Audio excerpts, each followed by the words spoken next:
Okay, let's dive in. Picture this, right? A doctor, maybe in a super busy hospital in Bangkok, Hmm. experienced, knows their stuff, but faced with a patient. Maybe they jump on the first diagnosis that seems likely because it's common, familiar, Yeah, that happened. and they kind of focus too much there, maybe miss something smaller, rarer, pointing another way. That's anchoring bias, right? Yeah. Or maybe availability bias. Could be both. Yeah. Anchoring on that first thought or availability, because it's the diagnosis that pops into their head easily. Yeah. And yeah, it can really slow down getting the right diagnosis. Or think about like a lawyer in Brazil. They've got piles of evidence. Right. If they see the prosecution's case first, maybe form an idea of guilt early on. Then everything else gets filtered through that lens. Exactly. They subconsciously start looking for stuff that confirms it and downplay anything that doesn't fit. Classic confirmation bias. Totally. And the source material we're digging into today makes it super clear these aren't just, psych terms in a textbook. No, not at all. These cognitive biases, they have real, sometimes pretty serious consequences out there. They're quietly messing with big decisions. In healthcare, law, International negotiations, how teams work together, it's everywhere. it really is. Mm. I mean, we're swamped with information constantly, right? Yeah. And our brains, they're built to take shortcuts. It's efficient. Sure, most of the time. But sometimes those shortcuts lead us way off track. So this deep dive, it's about using this source essay to cut through that noise. We want to understand not just what the biases are, But how they actually pop up in different jobs, and maybe most importantly, what people are actually doing about it, what works. exactly. That's the mission. We're looking at the case studies, the examples in this document, pulling out the key stuff about bias in action and figuring out the strategies to, lessen the impact. Getting a practical handle on something that's surprisingly, well, everywhere. Absolutely. Understanding those hidden currents that influence decisions affecting all of us. Right. Okay, so where should we start? Healthcare seems like a big one. The stakes are obviously so high. The source really drills down on the impact there. It really does. Yeah. And the stats are pretty stark. The source mentions research suggesting cognitive stuff, including biases like anchoring, Yeah. Getting fixated, Mm-hmm. and overconfidence bias, thinking, more than you do. They contribute to diagnostic errors in something like 40% of cases. 40%. Wow. That's huge when you think about patient safety. It's massive. And the example of ER doctors, it really paints a picture. Yeah, you can imagine the pressure cooker environment. Totally. High pressure, not much time, maybe not all the info yet. It's kind of the perfect recipe for bias, isn't it? Yeah. So an ER doc sees symptoms, forms a quick guess anchoring, but then that first idea gets sticky. Right. Even if new info comes in, like a lab result or something the family says, they might not give it enough weight because they're still stuck on that first thought. Mm. Their confidence in that initial read, Yeah. it stops them really considering other possibilities. So they lock in too early, find it hard to shift gears. How are people trying to tackle that? In hospitals, clinics? Well, the source talks about specific debiasing tools. Yeah. Things designed to make clinicians basically step back and think again. Like what? Checklists are a big one. They force you to go through specific steps or questions. No. Okay. So you can't just skip over something because you're rushed or biased. It's like a structured think twice moment. And there's a great example from the source about an NGO in Ghana. Oh, yeah. They introduced this simple little card, a diagnostic-pause card for nurses, basically a low-tech reminder. Stop. Review. Think alternatives Okay, before you give that medication or confirm that diagnosis. A physical prompt for a mental pause. Simple. Sounds like it could actually work. Mm-hmm. Thinking about that, it makes you wonder, where in your life, maybe not life or death like medicine, but where do you face those situations? Quick judgments, pressure, that first reaction could anchor you, or you feel overly sure about your first take. Well, everywhere, right. Like evaluating someone for a job based on that first handshake or impression. Totally. Or deciding on a project because the initial numbers look good. Or even just figuring out why, a friend did something weird. Yeah. The lesson from medicine, I think, is that building in that deliberate pause or some kind of review step, it can be really valuable. Okay, so let's shift gears. From the clinic to the courtroom. The source dives into law and justice too, and it sounds like judges, lawyers, police, they're not immune either. Not at all. The source points right at law enforcement and their vulnerability to confirmation bias. often shows up as tunnel vision. Tunnel vision, An right? example from India is classic. Investigators find a suspect and then they get so focused on proving the person did it Mm-hmm. that they unconsciously start highlighting evidence that fits and ignoring or minimizing stuff that doesn't. And you can see how that tunnel vision, especially in court where evidence trickles in, could just reinforce those early biases, leading to wrongful convictions. That's terrifying. It's devastating. And the source talks about systemic ways people are trying to fight this in places like the US and UK. Like what kind of things? Blind charging protocols, for instance, where prosecutors review the initial evidence without knowing things about the suspect that could bias them, like race or background. Interesting. Stripping out the potentially biasing info. Yeah. Or having independent teams review cases, just adding another set of eyes to catch that potentially biased initial framing. So adding checks and balances. Are there simpler things too? Less systemic? The source mentions jury instructions, just explicitly telling jurors, hey, when you're deliberating, don't just ask if the evidence fits the main story. Actively consider other possible explanations. Ah, forcing them to look for disconfirming evidence. Exactly. Broadening their view beyond just confirming one narrative. That makes a lot of sense. Just actively prompting people, what else could be going on here? Thinking about this. Where have you seen that happen? Maybe not in court, but anywhere. That feeling where an early assumption just colors how you see everything that comes after, it's probably way more common than we think. Oh, absolutely. And that stickiness of first impressions, that tendency to interpret everything through that initial lens. Yeah. It's also a huge problem in peace building and negotiation, which the source gets into next. Right, I can totally see that. Conflicts, complex talks, misunderstandings must be almost guaranteed. They really are. And biases just pour fuel on the fire. Yeah. Like in-group bias. Super powerful in conflicts. US versus them thing. Exactly. Yeah. You favor your own group, see the out-group way more negatively, and that makes each side blow the threat from the other way out of proportion. The source uses that stark example, they're all terrorists. Yeah. When thinking gets that black and white, finding common ground feels almost impossible. So what do mediators do? Like the UN diplomats the source mentions, how do they even begin to break through that kind of thinking? Well, a big strategy is designing ways for people to actually try and see the other side's point of view. Perspective-taking exercises. Getting them to walk a mile in the other's shoes, basically. Kind of.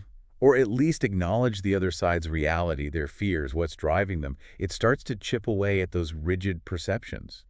And the source also brings up this idea of tracking from thinkers like John Burton. Fracking, what's that? It means deliberately bringing the bigger picture into the conversation. Like, what are the economic pressures, the historical baggage, political stuff, environmental factors? Ah, okay. So you're looking at the situation, not just the person. Sounds like a way to fight the fundamental attribution error. Exactly. That's our habit of blaming people's actions on their character. They're just evil. They can't be trusted. Right, instead of the circumstances they're in. Precisely. So by tracking these situational factors, mediators help negotiators see, okay, maybe their actions aren't just about bad faith. Maybe it's a response to this tough situation or that historical event.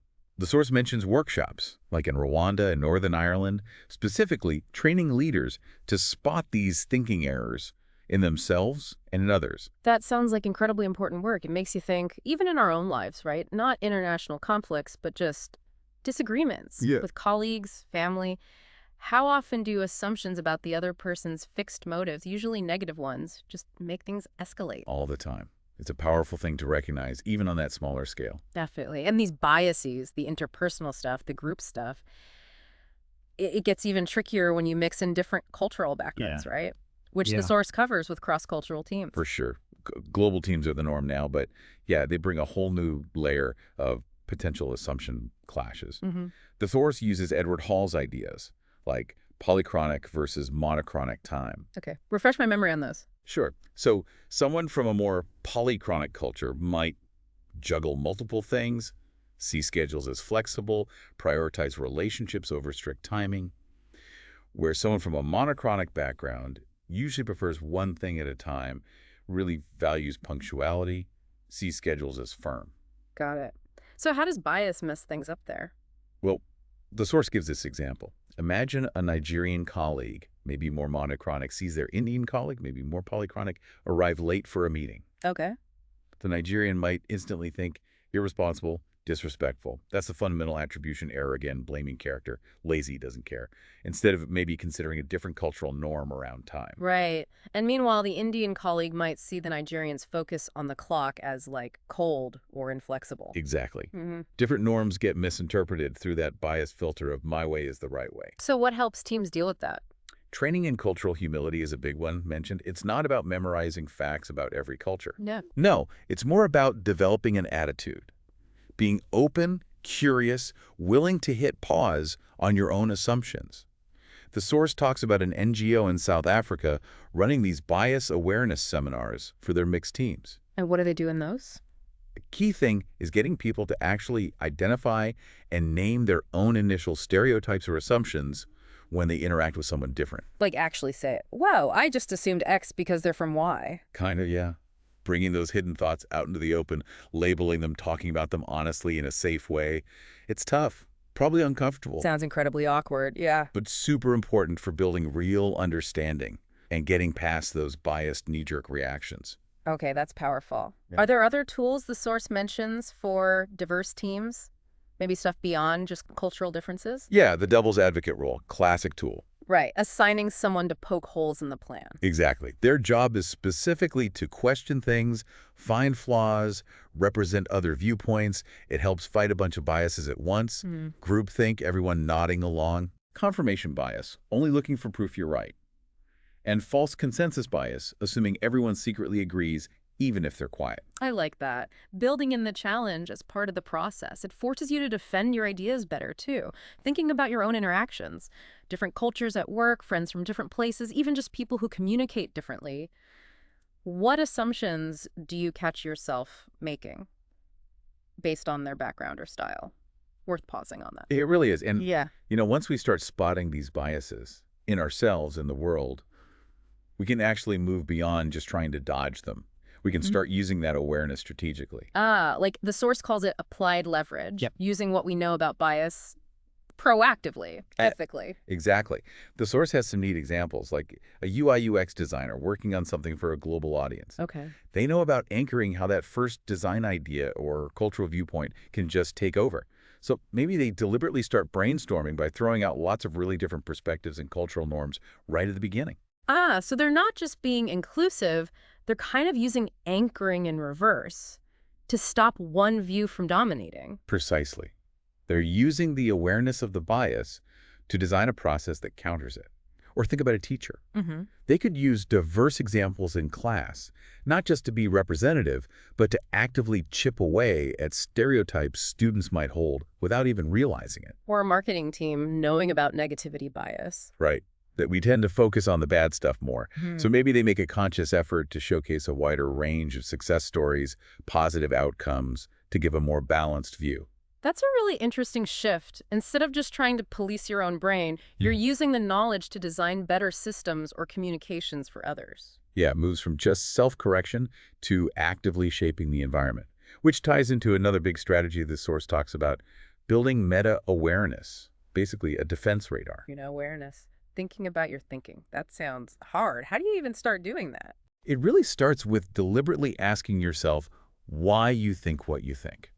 The source suggests simple habits. Like, before sending a team email, maybe ask yourself, hang on, am I just assuming we all agree on this? Why? Maybe we don't. Let's explicitly ask for dissenting views. So you're not just checking if people agree, you're questioning the assumption that they do, which could be driven by, what, false consensus? Or even just people wanting to be agreeable. Could be either. Or social desirability bias, wanting to look like you're on board. It forces you to examine the foundation of your belief, not just accept it. Okay, I see. And really, it pulls together a lot of the countermeasures we've talked about. Getting a second opinion. That's a meta-awareness tool to check your own anchoring. Right. Using decision support systems like those medical databases forces you outside your own potentially limited recall, your availability bias.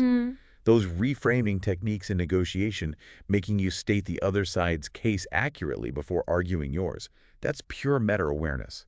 It forces you out of your own biased frame. They all kind of nudge you out of that default autopilot thinking.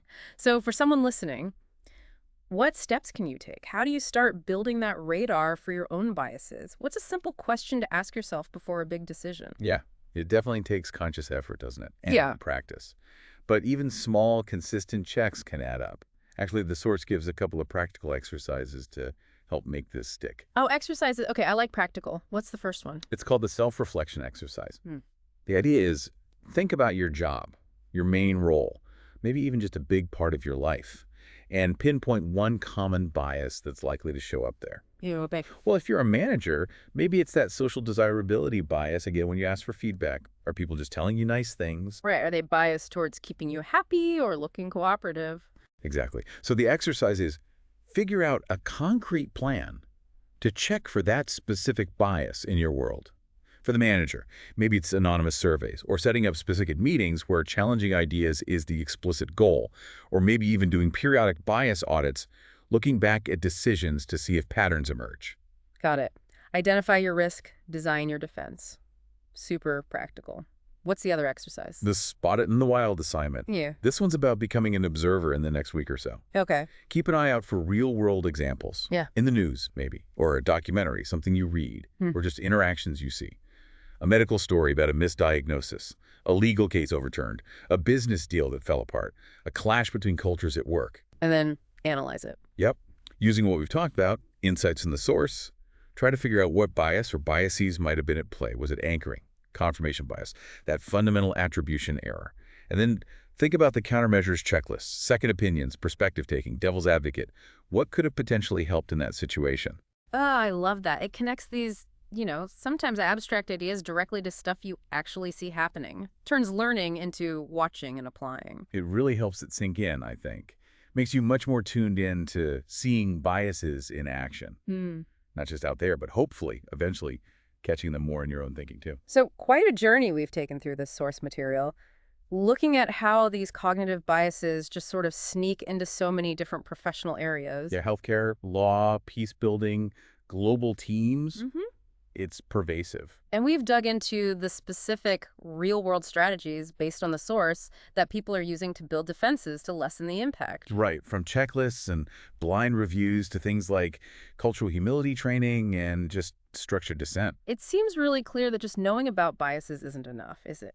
It's about building the systems, using the tools, and maybe hardest of all, cultivating that personal meta-awareness. Definitely. The smart professionals aren't just hoping bias won't happen. They're actively designing ways to counter it. And really, that's something we can all probably benefit from doing, whatever we do. Because even when you know all this, those subtle influences are always there. Yeah. Ready to nudge our judgment when we let our guard down. So maybe a final thought for everyone listening. As you go about your week, try keeping that bias radar switched on, just a little. What's the one assumption you might be making right now? Maybe based on the first thing you heard, or about someone who seems different. An assumption that could be quietly shaping how you see things, how you decide.